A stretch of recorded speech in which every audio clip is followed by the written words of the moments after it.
Hind class 10 का पहला chapter वास्तविक संख्याएं यानी रियल नंबर्स का 1.3 एक्सरसाइज अंकगणित के आधारभूत परिमेय से संबंधित ऑब्जेक्टिव टाइप क्वेश्चंस हम लोग सोल्व करेंगे।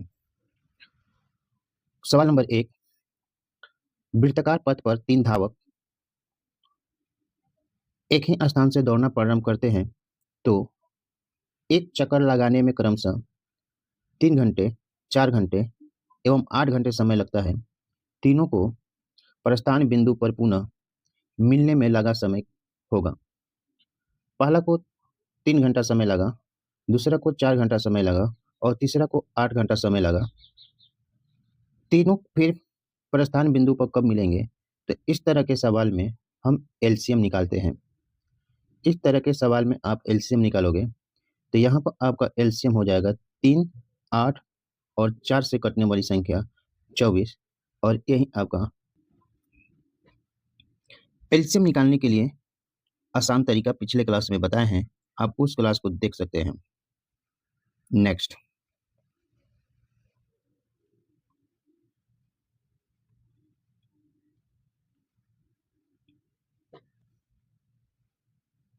वृत्ताकार पथ पर 3 धावक एक ही स्थान से दौड़ना प्रारंभ करते हैं तो एक चक्कर लगाने में क्रमशः 1 घंटा, 3 घंटा, 5 घंटे समय लगता है।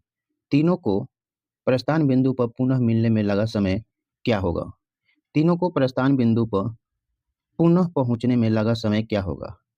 तो जब भी साथ साथ होने का कंसेप्ट आएगा तो आप एलसीएम निकालिएगा।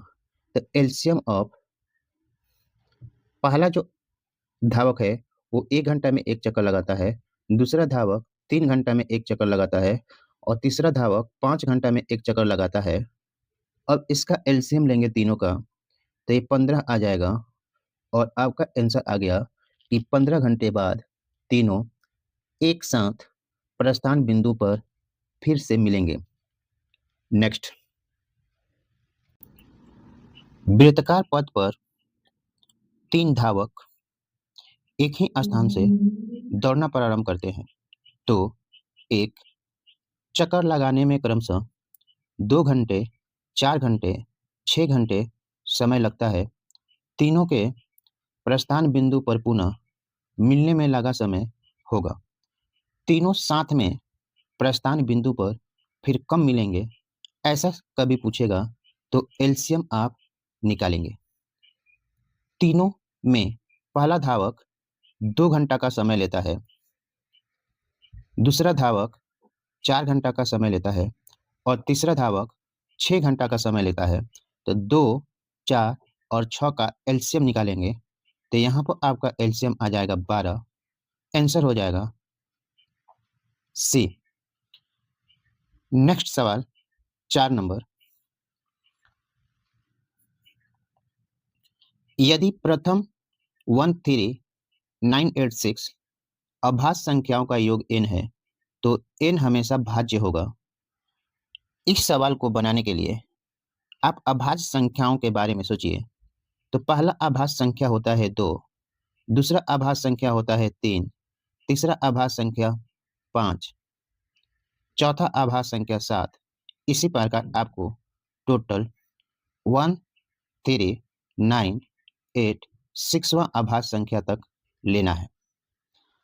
अगर हम इन सभी को जोड़ देंगे तो मेरा जो जोड़ आएगा वो n के बराबर हो जाएगा, क्योंकि सवाल में दिया गया है कि सभी अभाज्य संख्याओं का योग n है तो बराबर n हो गया।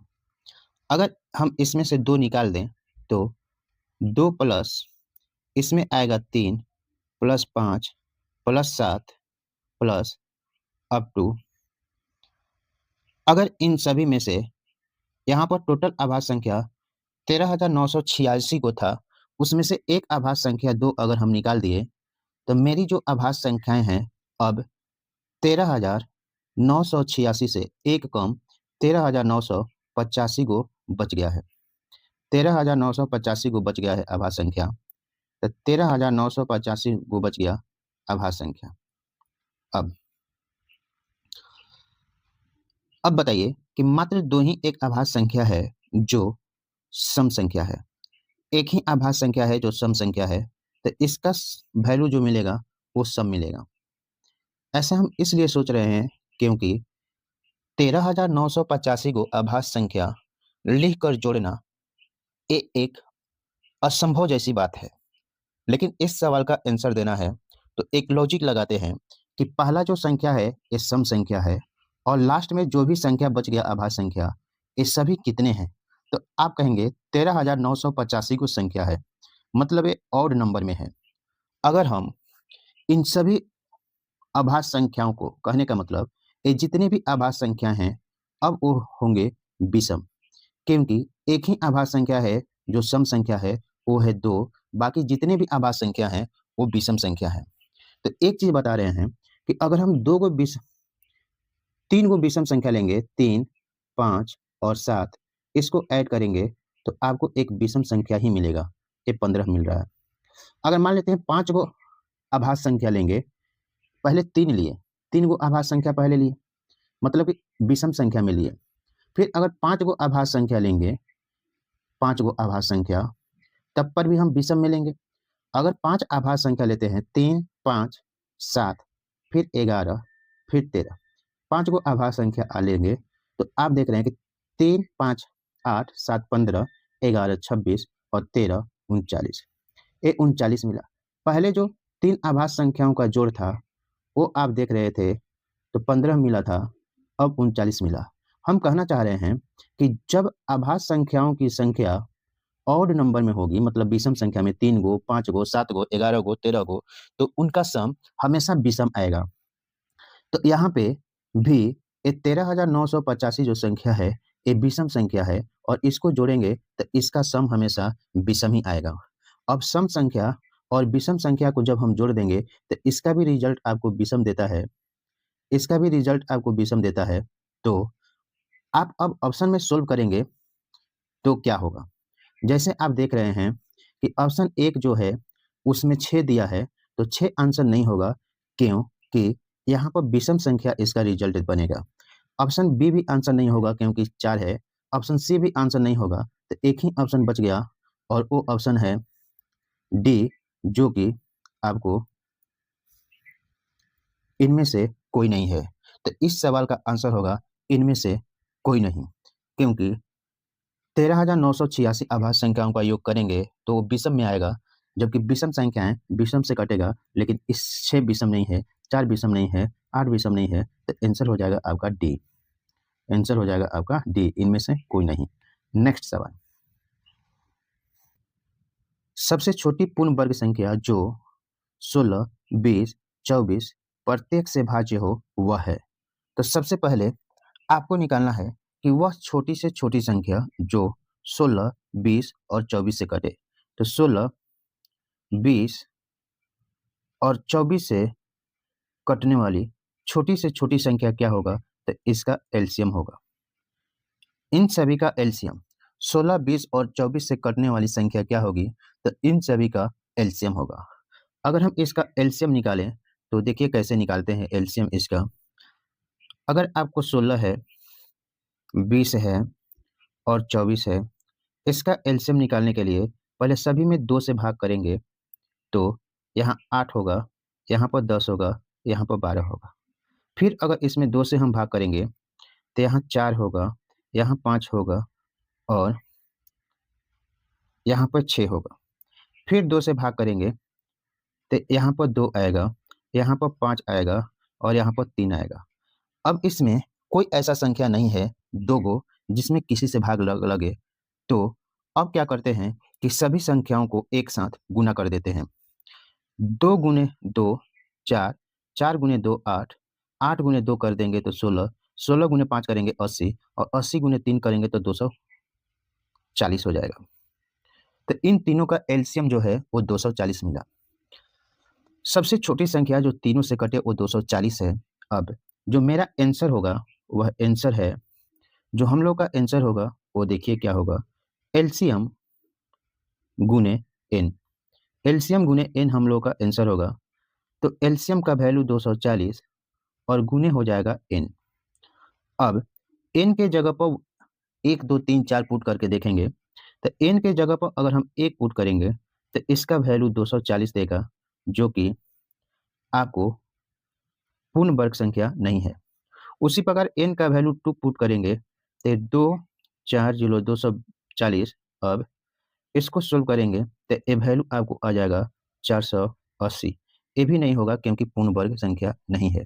इसी प्रकार n का वैल्यू रखते जाएंगे और जब n का वैल्यू 15 रखेंगे तो 240 गुने 15, 240 गुना 15, 240 गुना 15, तो इसका वैल्यू होगा 15 गुने 0 कर देंगे 0, 15 चौके 60 के 0 हाथ में लगल 6, 15 दूनी 30, अच्छा 36, तो 3600 आएगा। और 3600 एक ऐसी संख्या है जो पूर्ण वर्ग संख्या है और इन तीनों नंबर 16, 20 और 24 से कटेगा। तो हम लोग का आंसर क्या हो जाएगा? Option number D. इस सवाल को ऑप्शन के द्वारा भी सोल्व किया जा सकता है, लेकिन आप लोगों को लघु उत्तरीय और दीर्घ उत्तरीय में भी इस सवाल को पूछा जा सकता है, इसलिए आप पूरा प्रोसेस से बनाएंगे तो वहां पर भी फायदामंद होगा। अगर ऑप्शन से बनाना है तो आइए हम देखते हैं बाई ऑप्शन इसको कैसे बनाया जाए। बाई ऑप्शन के लिए आपको वो संख्या जो है वो परफेक्ट स्क्वायर नंबर चाहिए, पूर्ण वर्ग संख्या चाहिए। तो ऑप्शन 1 में 240 है, वो पूर्ण वर्ग संख्या नहीं है, तो ये संभव नहीं है। ऑप्शन सी में भी पूर्ण वर्ग संख्या नहीं है। सिर्फ ऑप्शन आपको बच गया बी और ऑप्शन बच गया डी। ऑप्शन बी में दिया हुआ है 1600 और ऑप्शन डी में दिया हुआ है 3600। तो आपको सोचना है कि दोनों जो वही आंसर होगा जो 16 से, 20 से और 24 से पूरा पूरा कटता हो। तो आप देखेंगे कि 1600 16 से कट जाएगा, 1600 जो है वो 20 से भी कट जाएगा, 16 से भी कट जाएगा, लेकिन ये 24 से पूरा पूरा नहीं कटेगा। 1600 24 से पूरा पूरा नहीं कटेगा, इसलिए आपको 1600 आंसर नहीं होगा। तो अब ऑप्शन बचा सिर्फ डी, इसलिए आपका आंसर कितना हो जाएगा? डी, जो कि 16 से 20 से 16 से 20 से और 24 से पूरा पूरा कट रहा है। नेक्स्ट सवाल। लघुत्तम समापवर्त इनके महत्तम समापवर्तक का 14 गुना है। लस और मस का जोड़ 600 है। यदि एक संख्या 280 है तो दूसरी संख्या होगी। इस सवाल को सोल्व करते हैं। आपको दिया गया है कि दो संख्याएं हैं, उन संख्याओं का एलसीएम एचसीएफ का 14 गुना है। एचसीएफ अगर मालूम नहीं है, हम इसको x मानेंगे तो एलसीएम हो जाएगा 14 गुना, तो 14x। अब दूसरे लाइन में एलसीएम और एचसीएफ का योगफल दिया है 600, तो इन दोनों को जोड़ देंगे। तो इन दोनों को जोड़ने पर आपको 15x मिलेगा और इसका वैल्यू है सवाल में 600। अब x का वैल्यू निकालेंगे तो 600 बटे में 15 होगा, 600 बटे में 15 होगा, एक काट लेंगे तो आपको मिल जाएगा 40। तो x का वैल्यू आ गया है 40। अगर x का वैल्यू 40 मिल गया है तो एलसीएम भी पता चला गया और एचसीएफ भी पता चल जाएगा। अब एक चीज बताइए कि एलसीएम गुने एचसीएफ बराबर पहली संख्या गुने दूसरी संख्या, एक फार्मूला है, इसको याद रखेंगे। दो संख्याओं का एलसीएम गुने एचसीएफ बराबर पहली संख्या गुने दूसरी संख्या होता है। तो एलसीएम हो जाएगा 14x, तो 14x, x का वैल्यू हो जाएगा 40 एलसीएम, और एचसीएफ हो जाएगा आपको x मतलब 40। पहली संख्या आपको दिया गया है कि 280 है, तो यहाँ पर पहली संख्या हम ले लेते हैं 280। पहली संख्या 280 है और दूसरी संख्या निकालनी है। तो अगर हम 280 से काटेंगे तो 0 यहाँ है, 0 यहाँ कट गया। 28 14 से काटेंगे, 14 से तो ये 2 बार में कट जाएगा। फिर 2 से इसको काट लेंगे 4 को, तो 2 बार में, तो ये बच जाएगा कितना? 80। और ये दूसरी संख्या का मान जो होगा आपका 80 हो जाएगा। ये सवाल जो है आपको दीर्घ उत्तरीय और लघु उत्तरीय में भी पूछ सकता है। तो सिंपल थोड़ा सा इसको स्टेप बाय स्टेप सोल्व करके वहां पर देंगे। ऐसे हम इसको दीर्घ उत्तरीय और लघु उत्तरीय में जब पढ़ाएंगे तब वहां पर लाइन बाय लाइन कैसे सोल्व करते हैं वहां समझा देंगे। नेक्स्ट सवाल,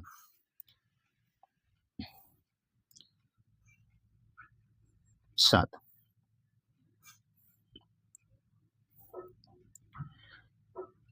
6 इंटू एक्स के power 4 into Y 12 into X Y का महत्तम समापवर्तक है। महत्तम समापवर्तक का मतलब HCF आपको पूछ रहा है। तो अगर 6 एक्स के पावर 4 इंटू वाई है और दूसरी संख्या 12 एक्स वाई है तो इसको अभाज्य गुणनखंड में तोड़ेंगे, प्राइम फैक्टराइजेशन में तोड़ेंगे। तो 6 का प्राइम फैक्टराइजेशन 2 गुना 3 एक्स के पावर 4 होगा एक्स के पावर 4 और इंटू वाई हो जाएगा।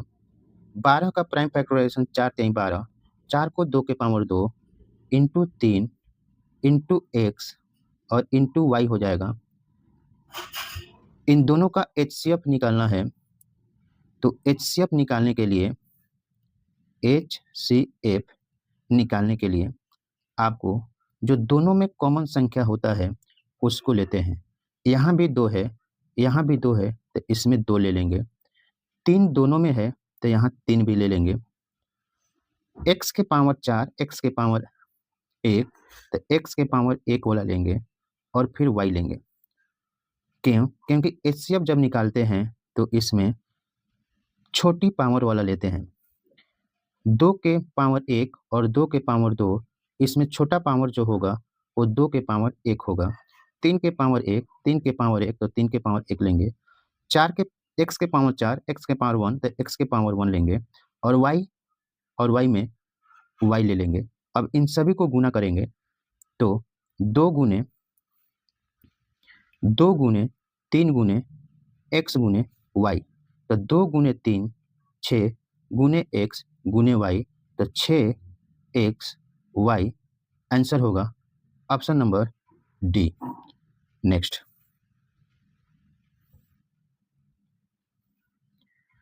सवाल 8 नंबर, √10 गुने √15 किसके बराबर है? तो इसको जब हम सोल्व करेंगे तो √10 को लिख सकते हैं 2 गुने 5 और 15 को लिख सकते हैं 3 गुने 5।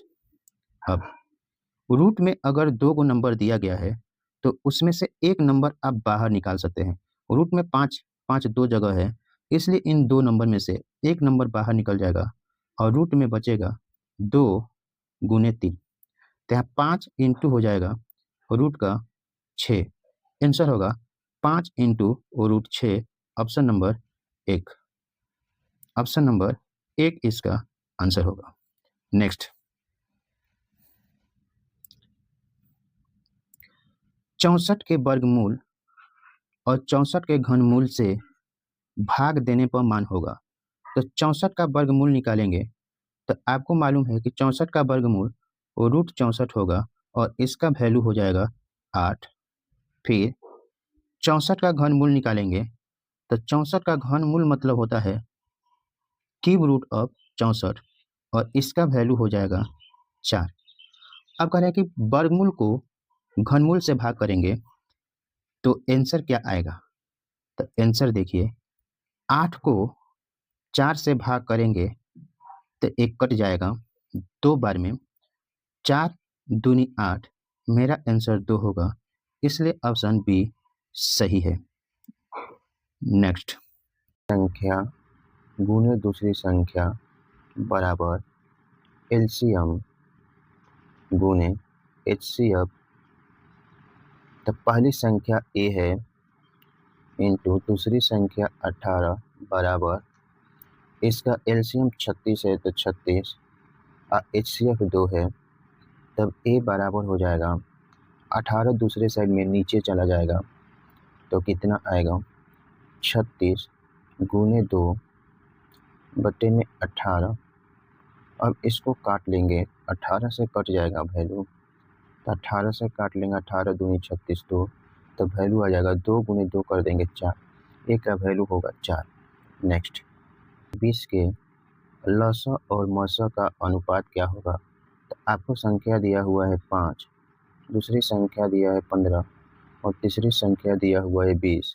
इसके लसा और मसा का अनुपात, तो इसको हम भाग विधि से भी एलसीएम एचसीएफ निकाल सकते हैं। हम प्राइम फैक्टराइजेशन से निकालते हैं।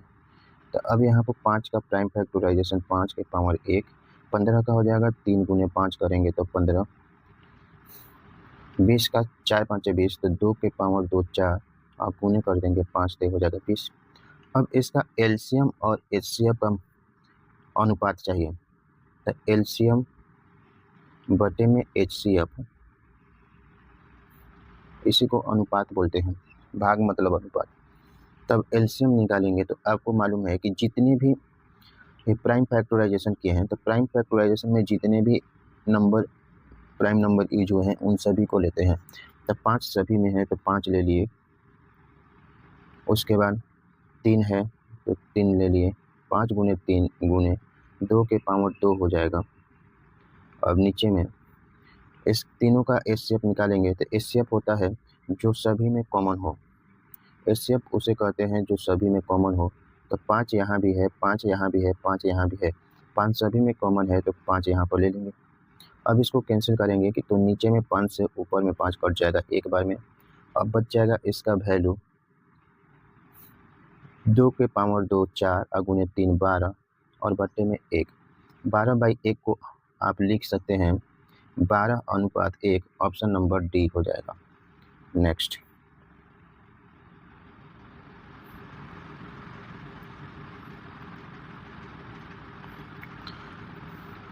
सबसे छोटी अभाज्य और सबसे छोटी भाज्य संख्या का गुणनफल।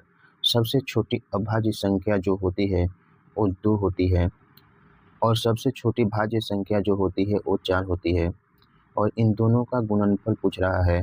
तो 2 गुने 4 कर देंगे तो 8, आपका आंसर हो जाएगा सी। क्वेश्चन नंबर 11, निम्न में से कौन सी अभाज्य संख्या है?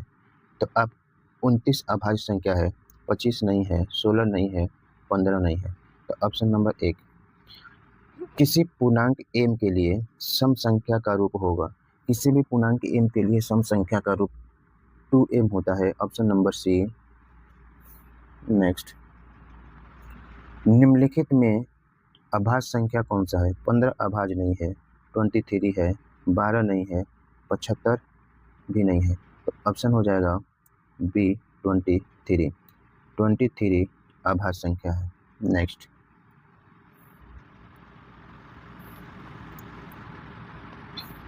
क्वेश्चन नंबर 16 तो आप पढ़ सकते हैं 2, 10 और 20 का लसा तथा मसा का अनुपात। इसका एलसीएम हो जाएगा एलसीएम और एचसीएफ का अनुपात पूछ रहा है। तो एलसीएम हो जाएगा आपको 20, एचसीएफ हो जाएगा 2, इसका एलसीएम 20 और एचसीएफ 2। 2 से काटेंगे एक बार में, 2 से काटेंगे 10 बार में, तो ये 10/1, इसका मतलब होगा 10:1। आंसर हो जाएगा आपको 10:1, ऑप्शन नंबर बी। नेक्स्ट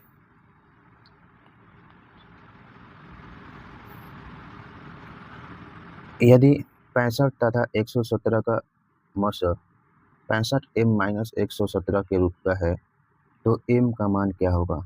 65 और 117 का एलसीएम पहले निकालेंगे, नहीं एलसीएम में एचसीएफ। तो सबसे पहले 65 को एचसीएफ निकालने के लिए इसको प्राइम फैक्टराइजेशन में तोड़ेंगे तो 13 5 65 होगा, 5 गुने 13।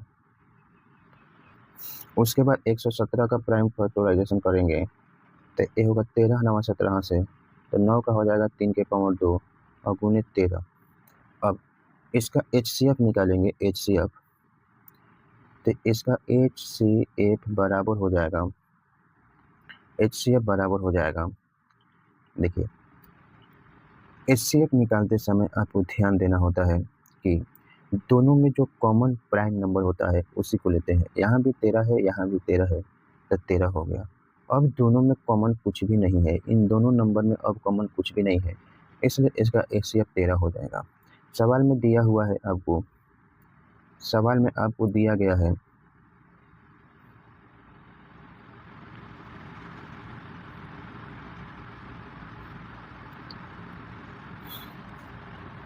नेक्स्ट 65 तथा 117 का मौसम 65m माइनस 117 के रूप का है तो m का मान होगा, m का वैल्यू। तो देखिए 65 का पहले प्राइम फैक्टराइजेशन करेंगे तो 6 5 का प्राइम फैक्टराइजेशन 13 5 65 तो 5 गुने 13 हो जाएगा।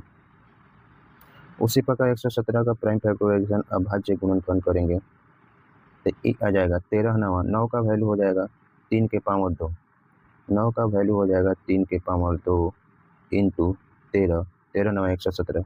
इसका एचसीएफ सबसे पहले निकाल लीजिएगा। इसका एचसीएफ निकालेंगे तो एचसीएफ निकालने के लिए आपको मालूम है कि जो संख्याओं का प्राइम फैक्टराइजेशन किए हैं उसमें दोनों में जो कॉमन प्राइम नंबर है उसी को लेते हैं। तो दोनों में कॉमन 13 है, बाकी इसमें और इसमें अब कोई कॉमन नहीं है तो इसका एचसीएफ 13 होगा। अब सवाल में आपको दिया गया है, सवाल में दिया गया है कि इनका एचसीएफ जो है वो 65m माइनस 117 है। m का वैल्यू निकालना है तो इतना बराबर हो जाएगा 13, एचसीएफ 13 बराबर 65m माइनस 117। 117 में 65 जोड़ देंगे 130 आ जाएगा। ये बोला 117 इधर आकर जुटेगा, माइनस है तो दूसरे साइड प्लस हो जाएगा। 117 प्लस 13 130, तो ये हो जाएगा 130 बराबर 65m। अब आप जानते हैं कि 65 से 130 कट जाएगा 2 बार में, तो आंसर आ जाएगा m का वैल्यू 2। 65 से अगर हम 130 को काट दें तो ये हो जाएगा 130 और बटे में 65 बराबर m। m 65 से काट लेंगे 2 बार में तो m का वैल्यू आ जाएगा 2। आंसर हो जाएगा 2, option number B. Next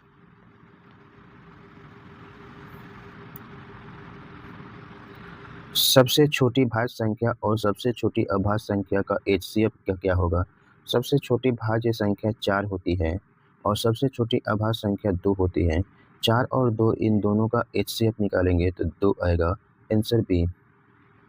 next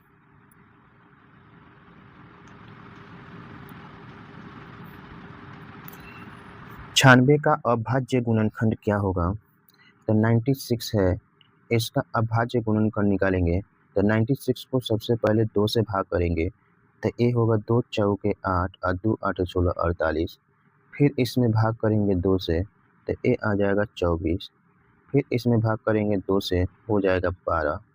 फिर 12 को हम भाग करेंगे 2 से तो ये हो जाएगा 6। 6 को 2 से भाग करेंगे तो 3। अब इसका अभाज्य गुणनखंड नहीं होगा तो इसको लिख लेंगे। 2 कितने बार यूज हुआ है उसको देख लीजिए। तो 2 हुआ है यूज 1 बार, 2 बार, 3 बार, 4 बार, 5 बार।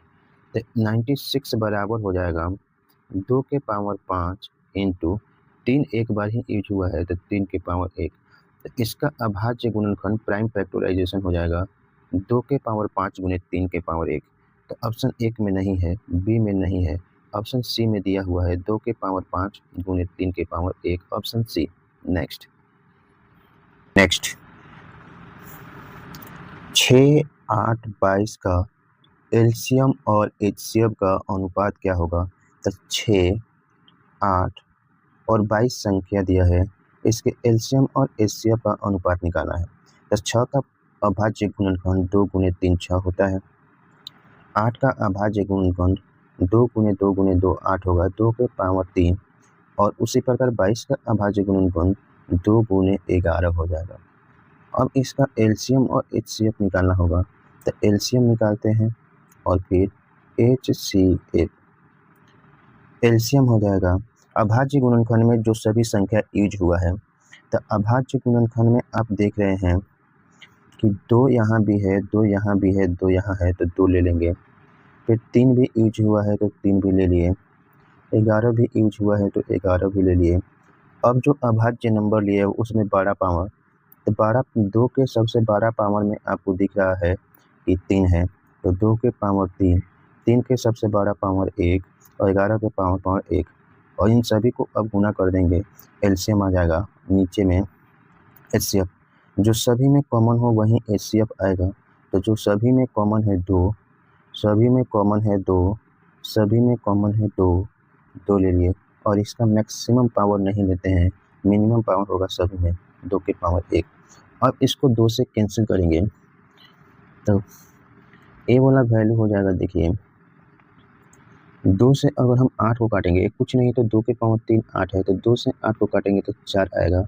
अब गुना करेंगे, 4 3 12 गुने 11, आंसर होगा 12 गुने 11 और बटे में 1। इसको आगे बढ़ाएंगे तो 12 गुने 11 करेंगे, 12 के 2 12 और 1 13, 132 बटा में 1। ऑप्शन नंबर हो जाएगा ए 132 बटा में 1। नेक्स्ट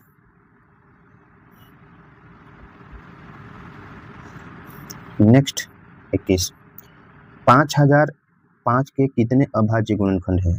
तो 5005 का अभाज्य गुणनखंड निकलेंगे तो 5005 को लंबी भाग विधि से अभाज्य गुणनखंड निकालिए। तो 5005 कटेगा 5 से काटेंगे 1 0 0 0 1 1 0 0 1, फिर इसमें भाग लगाएंगे 7 से, तो 7 से होगा एक बार में, 7 से एक बार में 3 0, 7 चौके 28 4 बार में और 7 तिया 21 1 4 3, फिर 11 बार में कटेगा ये, तो 11 का 1 11 तिया 33। अब इसका अभाज्य गुणनखंड कितने हैं? तो अभाज्य गुणनखंड इसको लिख लीजिए 5 0 0 5 बराबर हो जाएगा 5 गुने 7 गुने 11 गुने 13। टोटल कितने अभाज्य गुणनखंड हैं? तो आप कहेंगे कि 4। कैसे? एक 5 हो गया, एक 7 हो गया, एक 11 हो गया, एक 13 हो गया, टोटल कितने हैं? तो 4 अभाज्य गुणनखंड होंगे। 4 अभाज्य गुणनखंड इसका आ गया। आंसर आएगा ऑप्शन नंबर डी 4। इसमें एक बात याद रखिएगा, एक काफ़ी इम्पोर्टेंट नंबर आया है 1001। 1001 को याद रखना है, 1001 को याद रखना है। 1001 क्या होता है? तो आप जानते हैं 1000 जो 1 होता है, 1001 जो होता है ये 7 गुने 11 गुने 13 होता है। ये काफ़ी इम्पोर्टेंट टर्म है, 7 गुने 11 गुने 13। 1001 जो है 7 से 11 से और 13 से कटता है। ये VVI है, ये हमेशा यूज होता है सवालों में। नेक्स्ट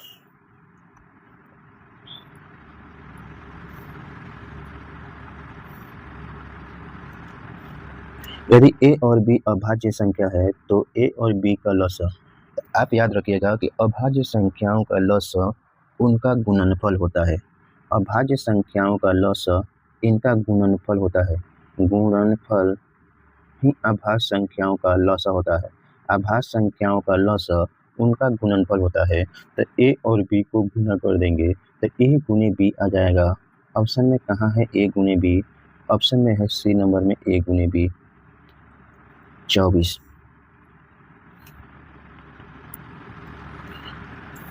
दो परिमेय संख्याओं के बीच अधिकतम कितनी परिमेय संख्या हो सकती है?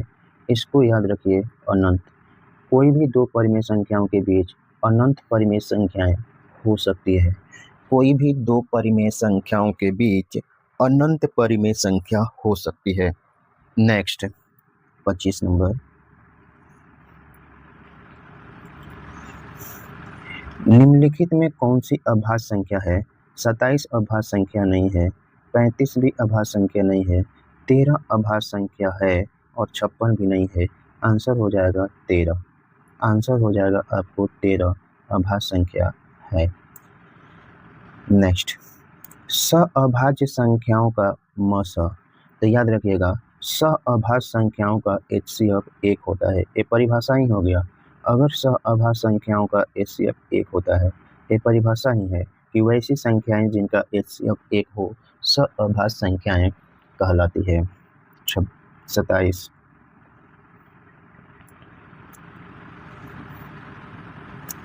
दो संख्याओं का गुणनफल 2166 है एवं उनका मसा 19 है, तो उनका लसा क्या होगा? आपको मालूम है कि दो संख्याओं का एलसीएम गुने HCF बराबर पहली संख्या गुने दूसरी संख्या। अगर हम इसका यूज करें तो दो संख्याओं का गुणनफल पहली संख्या गुने दूसरी संख्या बराबर दिया है 2166। इसका एचसीएफ दिया हुआ है 19 और एलसीएम निकालना है, तो एलसीएम निकल जाएगा। अब एलसीएम बराबर हो जाएगा 19 दूसरे साइड में भाग हो जाएगा, तो 19 बराबर भाग करेंगे तो 2166 और बटे में 19। अब इसको 19 से काट लेंगे, इसको 19 से काटेंगे तो 19 से काटने पे देखिए 19 से एक बार में 19 से यहाँ पर काटे एक बार में तो होगा 3, 19 से काटे तो एक बार में तो होगा 2 6, तो 19 एक बार में बचेगा 7, 19 चौके 76 तेईस 4। इसका वैल्यू एलसीएम का 114 आ गया। 114 किस ऑप्शन में है, तो ऑप्शन सी में है और यही आंसर होगा। नेक्स्ट 28,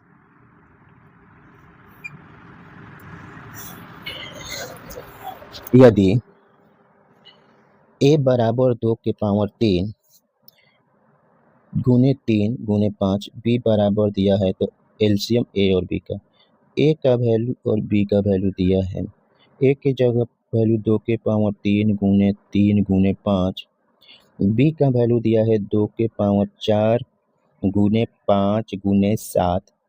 अब इसका एलसीएम निकालना है, तो एलसीएम बराबर हो जाएगा, देखिए एलसीएम निकालने के लिए अभाज्य गुणनखंड करते हैं दोनों नंबर का। ए कोई नंबर है इसका अभाज्य गुणनखंड, बी कोई नंबर है इसका अभाज्य गुणनखंड, इन दोनों नंबर का अभाज्य गुणनखंड दिया गया है, एलसीएम निकालना है। तो आपको मालूम है कि जितने भी अभाज्य संख्या यूज हुआ होगा उन सभी को लेंगे। तो यहाँ पर 2 है तो 2 ले लिए, फिर 3 भी यूज हुआ है तो 3 भी ले लिए, 5 भी यूज हुआ है तो 5 भी ले लिए, दोनों में 7 भी यूज हुआ है इसलिए 7 भी ले लिए।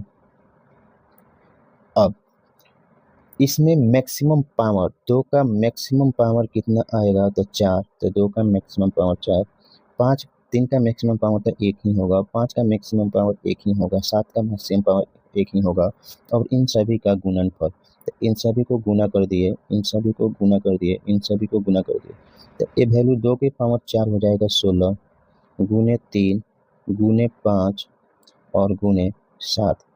तो अब गुना करेंगे तो ये हो जाएगा 16 5 80, तो आ जाएगा 80 गुने 3 और गुने 7, तो 16 18 नहीं 80 को 3 से गुना कर दिए चाहे 7 से गुना कर दिए, 80 को 7 से गुना करेंगे तो 8 7 56, तो ये हो जाएगा 560 और गुने 3। अब गुना करेंगे 3 से 0, 3 से 6 में गुना करेंगे 18 के 8, 3 को अगर 5 में गुना करेंगे तो हो जाएगा 15 और 1 16, तो इसका आंसर आ गया 1680, ऑप्शन नंबर डी। नेक्स्ट 29,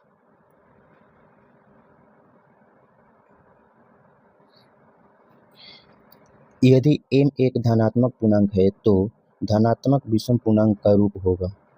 विषम पूर्णांक क्या होता है, सबसे पहले आप सोचिए n धनात्मक पूर्णांक कहने का मतलब कि m जो है क्या क्या हो सकता है, तो आपको मालूम है कि m यहाँ पे धनात्मक पूर्णांक 1 हो जाएगा, 2 होगा, 3 होगा, 4 होगा, अप टू कोई भी धनात्मक पूर्णांक इन्फिनिटी तक m हो सकता है। अब m का वैल्यू अगर हम 1 लेते हैं तो क्या मिलेगा, m का वैल्यू 1 लेंगे तो 4 गुने 1 रखिए, यहाँ पर 1 रखेंगे ऑप्शन 1 में, m का वैल्यू अगर ऑप्शन 1 में 1 रखेंगे तो 4 गुने m प्लस 2, तो 4 गुने 1 4 प्लस 2 इसका वैल्यू 6 आएगा। फिर यहाँ पर भी m का वैल्यू 1 लेंगे तो 4 हो जाएगा और गुने 1 4 प्लस 4 8 आएगा, इसका वैल्यू 8। यहाँ पर इसका वैल्यू 1 लेने पर इसका वैल्यू आ जाएगा 5। तब कह रहा है कि विषम पूर्णांक कौन सी होती है जो 2 से न कटता हो, तो विषम पूर्णांक हो जाएगा, क्या 6 विषम है तो आप कहेंगे नहीं, क्या 8 विषम है नहीं, 5 विषम है तो हाँ, ऑप्शन नंबर सी इसका आंसर हो जाएगा। नेक्स्ट 30,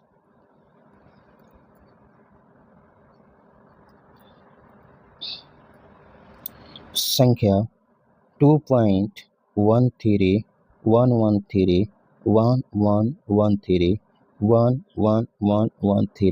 और ये इन्फिनाइट तक जा रही है। आपको देखिए कि दशमलव के बाद दशमलव के बाद दोहराव नहीं है, दोहराव नहीं है। दशमलव के बाद संख्या का दोहराव नहीं है तो वैसी संख्या जिसमें दशमलव के बाद संख्या का दोहराव नहीं है और वह अनंत तक जाती है, ये अनंत तक जा रही है, तो कौन सी संख्या होगा? अपरिमेय संख्या। दशमलव के बाद अगर किसी भी नंबर का दोहराव नहीं है और अनंत तक जाती है, इसलिए वह नंबर अपरिमेय संख्या होती है। नेक्स्ट 31।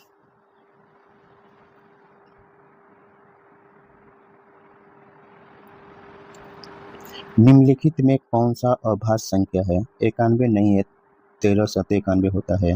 213 भी नहीं है, ये भी 3 से कटता है। 41 अभाज्य संख्या है, डी भी नहीं है, ऑप्शन नंबर सी। 144 नेक्स्ट 32। 144 के अभाज्य गुणनखंड में 2 का घात, तो 144 का अभाज्य गुणनखंड करेंगे, इसमें 2 से भाग करेंगे, तो 2 से भाग करेंगे 7 दूनी 14 2 दूनी 4, फिर 2 से भाग करेंगे तो 3 6 36 हो जाएगा, फिर 2 से भाग करेंगे तो 2 से हो जाएगा 18, फिर इसमें 18 में भी 2 से भाग लगेगा, 18 में भी 2 से भाग करेंगे 9, 9 को अब 2 से भाग नहीं जाएगा तो 3 से भाग करेंगे तो 3।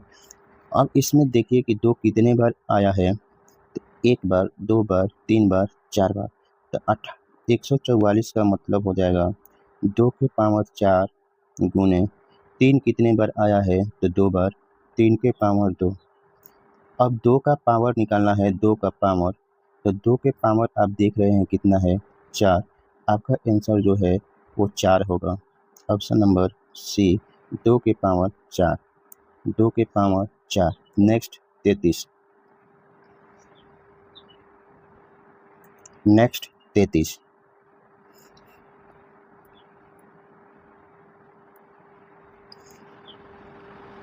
किसी धनात्मक पूर्णांक a तथा b के लिए ab का मस का लसा निम्नलिखित में कौन है?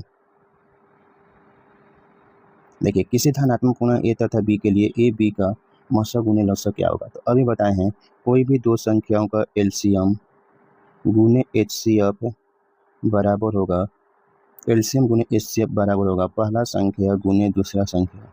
तो पहला संख्या इसका a है गुने दूसरी संख्या b है, तो एलसीएम गुने एचसीएफ बराबर a गुने b, option number C. Next 34।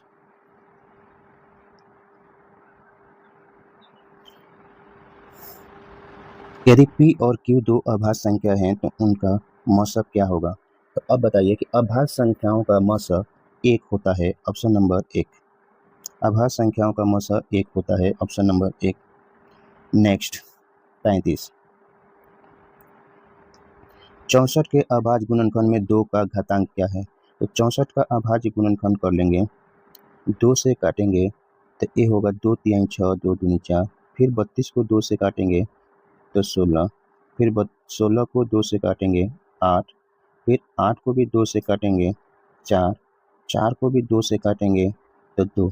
अब देखिए कि 2 कितने बार यूज हुआ है, 1 बार 2 बार 3 बार 4 बार 5 बार 6 बार, तो 64 का मतलब हो जाएगा कि 2 के पावर 6, तो 2 के घातांक पूछ रहा है, मतलब 2 का पावर पूछ रहा है, कितना आया 6, आंसर हो जाएगा आपको ऑप्शन नंबर सी, 2 के power 6, option number C. Next 36। 18 तथा 72 का एचसीएफ, 18 और 72 का एचसीएफ 18 ही हो जाएगा, क्योंकि 18 ही नंबर है जो 18 को भी और 72 को भी काट रहा है, इन दोनों का एचसीएफ 18 आएगा। नेक्स्ट 37। 156 के अभाज्य गुणनखंड में 2 का घातांक क्या है? तो 156 का अभाज्य गुणनखंड लंबी भाग विधि से 1 5 6 हो गया, 2 से काटेंगे 7 दूनी 14 1 6 16, फिर 2 से काटेंगे तो हो जाएगा 3 9।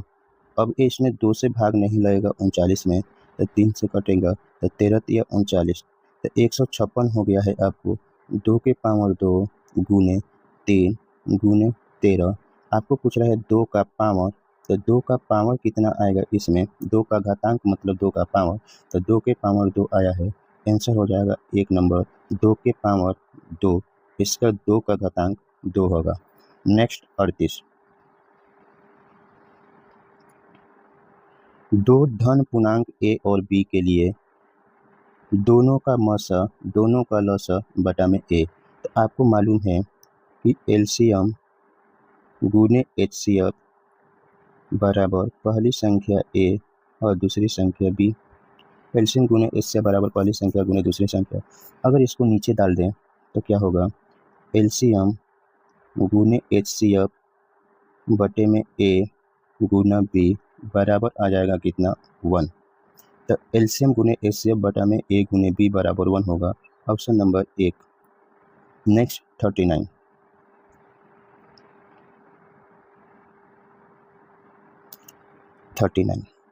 निम्नलिखित में कौन सा युग्म सअभाज्य है। तो देखिए सअभाज्य में संख्या कौन ही होती है, तो वैसी संख्या जिसका एचसीएफ 1 हो, जिसका एचसीएफ 1 हो वह सअभाज्य संख्या कहलाती है। वैसी संख्या जिसका एचसीएफ 1 हो वह सअभाज्य संख्या कहलाती है। तो इसका एचसीएफ जो है वो 7 है, इसका एचसीएफ 1 है, इसका एचसीएफ 13 है और इसका एचसीएफ 21 है। तो जिसका एचसीएफ आपको 1 होगा वही सअभाज्य संख्या कहलाएगा।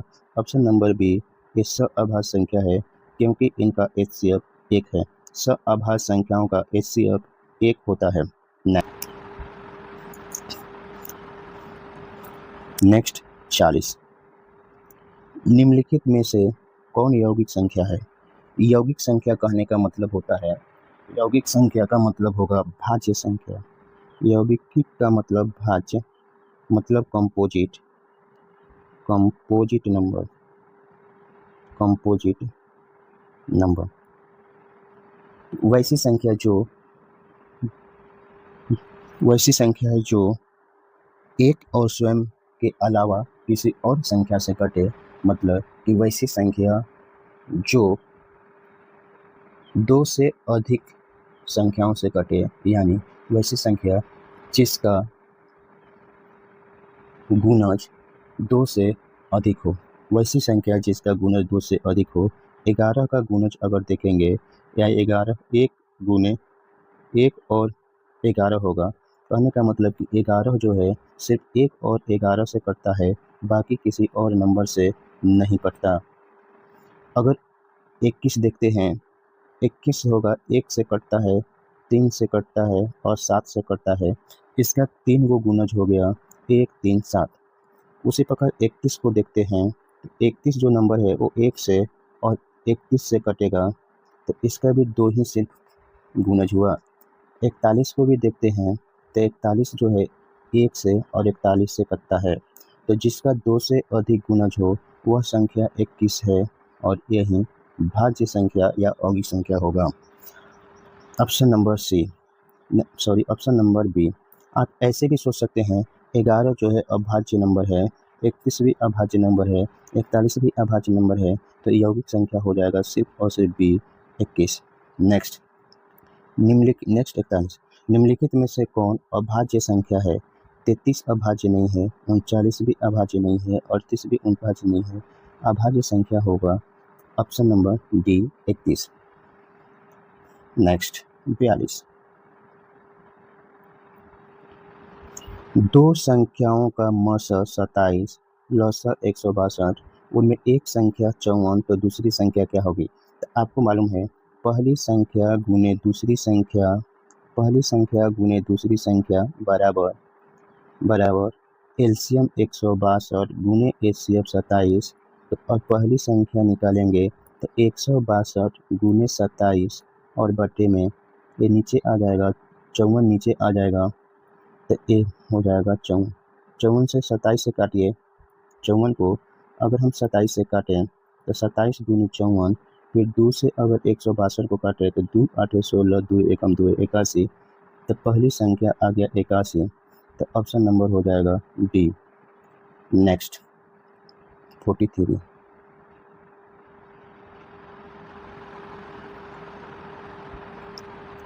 12, 15, 21 का मसा।